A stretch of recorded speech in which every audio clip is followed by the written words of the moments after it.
you're going to come up against two different types of sinus stages, real and fake.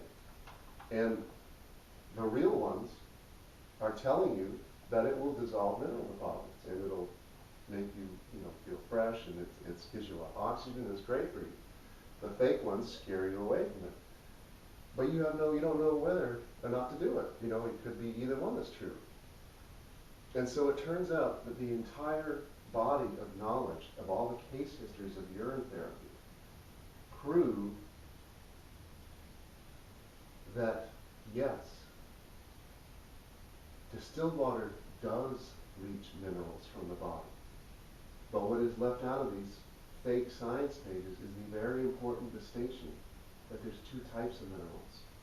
There's organic and inorganic. And we are only made out of organic minerals.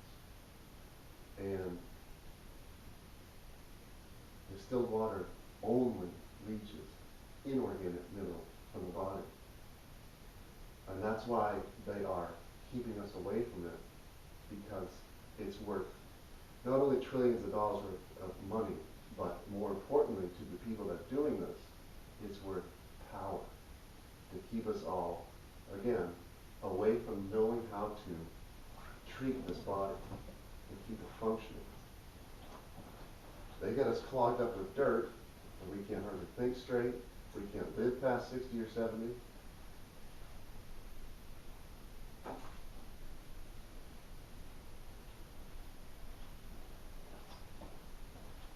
And like I said, I could never answer how urine is melting arthritis, and how it's melting cataracts, and how is it whitening the teeth.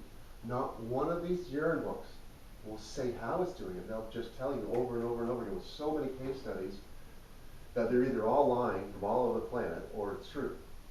And you have that thought, and every time you experiment with it, it works exactly as opposed to my teeth have turned whiter. And almost the fake science pages trying to pull you away from distilled water is in itself the evidence that, oh, this is what they're trying to hide. And what does the WHO tell you? That it'll leach minerals from the body. But it also, at the end of the... A few sentences later, they say casually, you should add fluoride to your water. Okay, I just smile, it's good. Yeah. So you know where that paper's coming from. And it finally clicked to me that the way it was the distilled water aspect, that it's leaching the inorganic mineral deposits from my teeth. And if you've seen somebody that's done urine therapy for long enough, their teeth are a whiteness we've forgotten about. We see these plastic whitening teeth. And I remember when I was a kid, the only tooth whitening product there was for people's dentures. You could, blueberry wine and coffee stains and soak it overnight. Yeah. There were no products for whitening teeth. I was somewhere in the 80s, I think maybe they came with the Target Control, right? And now when you drive around everywhere, there's billboards with 20-year-olds smiling about how they've used these tooth whitening. Why are 20-year-olds needing tooth whitening products? Because of all the sodium fluoride. Not only does not protect your teeth, sodium fluoride makes your teeth and your bones so dense they become brittle and they fall apart. And any yellowing, white spots, black spots, streaks is dental fluorosis. And the whole cause of the fluorosis epidemic is the fluoride in the water. And that's just the beginning of what fluoride does. And so, yes, WHO, yes, it does leach minerals from our body. But nicely, it only leaches the inorganic ones. And arthritis, being melted by urine or distilled water, it's leaching the garbage in between your bones out of it. And cataracts, it's melting. Your eyeballs are all these little tiny shutters. They're clear and they open and close when you're trying to focus, and they just become clogged up with little dots of rocks. And that's what this Sarasota tap water, a gallon of it, boiled down and reduced to this. This is the stuff that's causing arthritis and arteriosclerosis.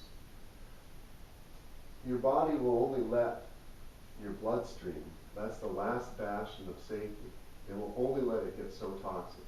And if it can't, there's a certain rate at which your body can expel garbage. And if you're taking a garbage at a rate faster than that, you're going to be in a losing battle. And when you reverse that trend, it starts to come out.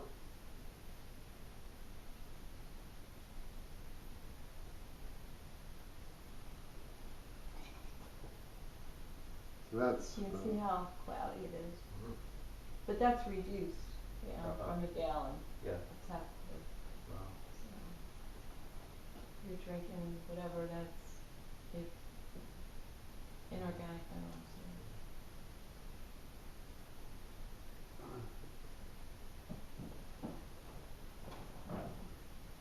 I'm lucky upstate, I have wells, Yeah, well, you can talk about the different wells. What is it? and it's a dug well.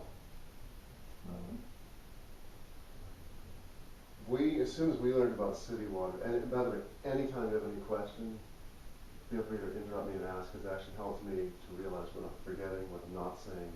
Seriously, any question? When we learned about fluoride and chlorine, we shut off the city water, and we had a well dug on our property. And like I said, for the first 6 years ago, and up until about a year ago, I knew about urine and was practicing urine therapy, but we were drinking well water. And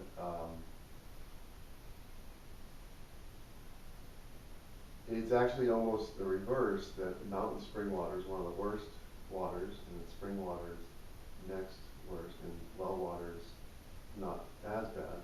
Because it's basically the more time that water is spent running through rocks, the more rock it picks up.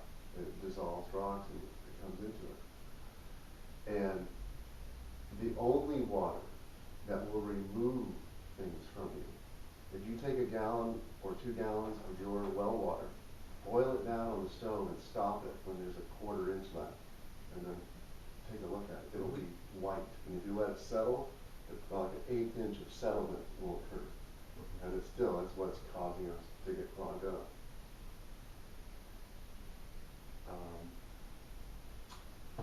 It took me a while to. People around me have drilled wells that Uh-huh. go down 100 feet or 400 feet or whatever it is.